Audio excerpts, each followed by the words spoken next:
Hello, this is George Senda, the guy from Pittsburgh, and I'm going to take this away from the desk. I made a little bit of a change in here. Now I'll put it back in the desk, but I want to show you what I did.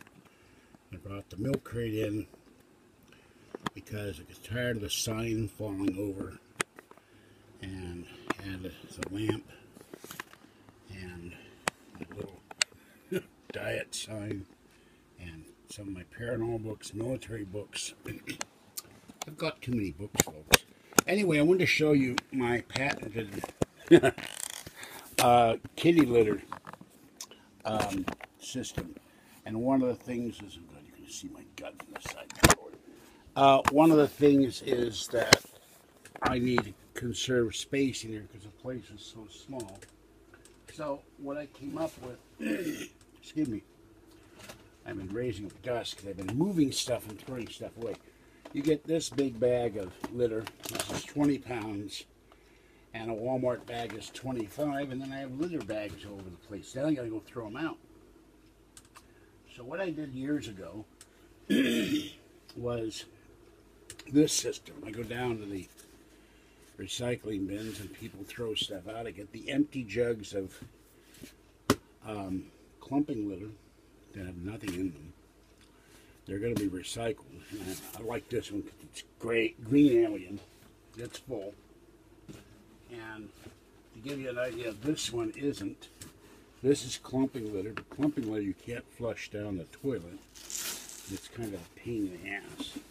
So this is Safeway's clumping litter. There's still some in here for about one box worth. I got to change the boxes tonight or in the morning. So what I devised was this. I get a jug. This one's empty. Nice red cap, my favorite color. Take the jug, and I wasted 5 whole cents by wiping out a soda bottle. And I take the litter, and I take a coffee cup or whatever, a hen, put it over litter thing, and if you're careful, none of it goes on the floor.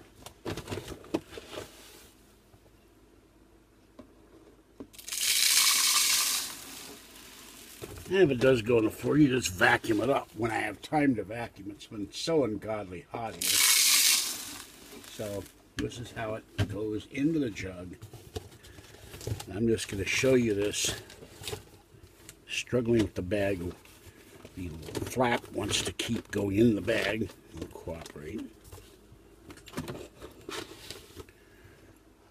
But the reason I do this is that I don't want to have these bags of cat litter over the place. And I will want to get so you can actually see some of this. There you go. You should be able to, there's cat litter there. Let me put this up on my knee. And I need a third arm, I think. It's certainly new glasses. And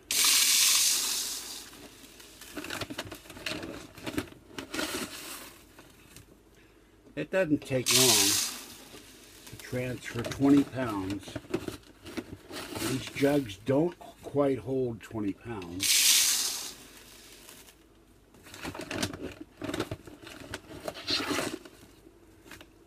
And there's times I've gotten jugs of cat litter on my own, and when they're empty, I put clay litter. So, getting down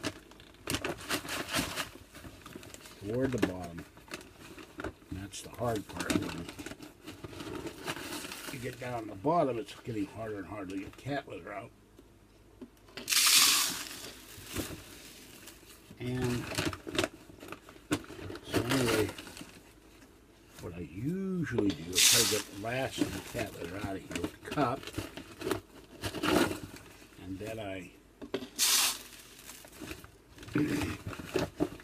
fold the bag up into a funnel shape and pour it down the little bottle. So let's see where I'm at. I'm going to set this down for a minute.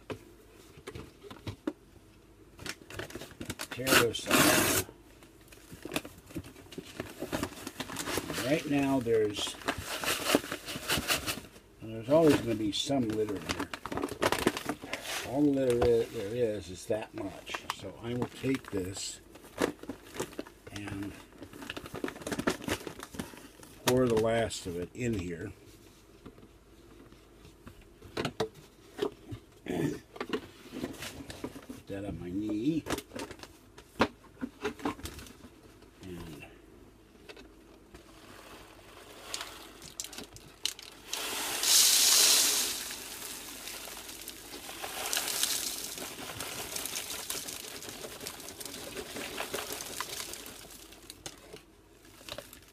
And there's effectively nothing left in here, and this will go in the recycling bin along with paper trash. I take this funnel and throw it in, on top of the bucket I have. I have a 5-gallon bucket I have cat litter in. And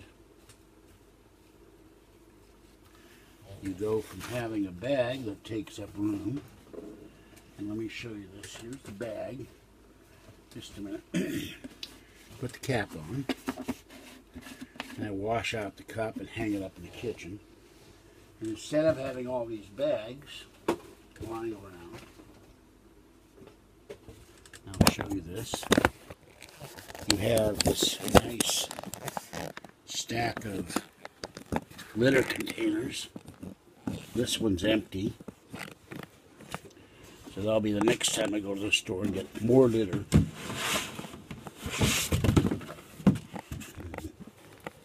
Boxes and things falling everywhere because I don't have room for this stuff. I'm going to be culling stuff down the pike and getting it out of here. The next step is going to try to get that bookcase out first, then that one, and throw it out because the things that hold the shelf broke. Little plastic tabs. They make these great bookcases and then spend, 29 cents on the tabs to hold up all the heavy books, and they break. So put that there, and then the litter thing I just filled will go on top of one of these that way. And there I have, I guess in the space of 3 litter bags, I have jugs. Now there's a board, I guess, that once I move these bookcases out, I can put on top of the litter jugs and put a second line of litter jugs. So it looks a little neater in here. It's never going to be completely neat, but again, I'm going to show you this. So that's the other alien lamp I have to fix, and there are the books. Roberto Clemente books on military atlases, military history, a book about Patton, Slender Man, some paranormal books, and there's the alien. And by the way, there are others out there. So that's what I've been doing. I scratched this thing open and I'll get it. Hopefully it'll heal soon. Okay, tomorrow I'm going to Kathy's. I didn't go today because my back went out. And my back went out because I was sleeping on the sofa bed mattress without anything on it. And it threw my back out. The damn springs just killed my back. So, and Tiny One came up to me tonight, or last night at this point, and rubbed against me and then got jumped away and did her silliness of hiding. She likes to hide, and she's still not together about her littermate being killed. It's sad. And I fed Orangey, and I fed the little cute one. Gray didn't show up. And Papa Cat has returned. I don't know where he was for 2 weeks. I told some people a young black gentleman in a truck was sitting there when I came down to feed the kitties. You're feeding your babies? I said, yeah, they're mine, some of them, and some of them aren't. And I told him the history of all these cats. And he said, well, we're careful. We don't want to run over the kitties. And I know you love them. I said, yeah, I do. And I won't let them starve. And He said, that one's yours. He pointed to Fluffy. I said, yeah, that one's mine. And little girl is mine. She'll be down here in a minute. Little girl came up, my long-haired black cat. And I said, little Fuzzy's about half the size of Fluffy. And she loves bed. She loves to stay on the bed and sleep on the bed. And she likes to cuddle next to me. She was next to me for most of the night. I'm very happy with that. All right, about that. Sorry. Kathy, I have to go up and move the Ratty Patty bed. She'll be doing a video about that and another video about another Ratty Patty story, which is even more bizarre.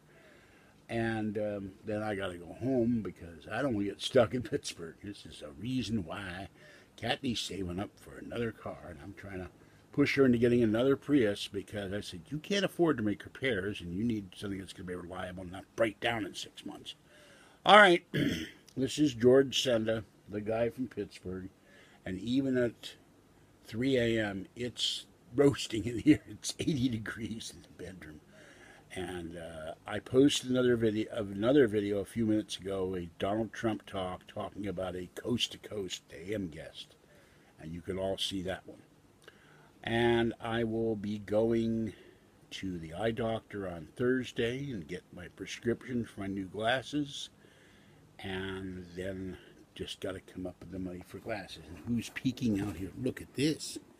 Look, you get a bonus. It's little girl. Little girl. And she is snooping about something. Little girl. Yes, I will feed you too, little girl. You didn't get your food last night because you weren't in. You've been out. Bye-bye. There's the little girl. She wants her supper, so I need to go. My masters or mistresses are calling me, and Master Fluffy. So it's time to go feed the kitties. My kitties. All right. Have a great morning. Try to stay cool out there if you can. And I'm so sad to hear about Manchester and the terrorist who blew himself up in the cowardly act of bombing people at a concert. These people are truly evil. And who knows who this maniac was or what faction he was with. But to kill little kids at a concert is so despicable that I can hardly say it. I wasn't aware of this because I didn't get to sleep till noon. I couldn't sleep. I was in that much pain. And if I had, when I went to sleep or just before I looked at Fox, there was no indication of this bombing. So it must have happened at a time different than ours, and I don't know what time it would have been in England, but I'm sorry for the victims, their families, and the people that have to live with this.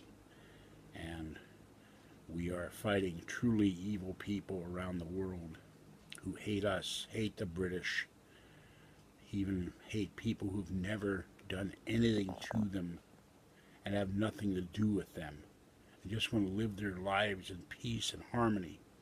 And it's horrible. All right. Take care and stay safe out there. This is George Senda, the guy from Pittsburgh. Bye-bye for now.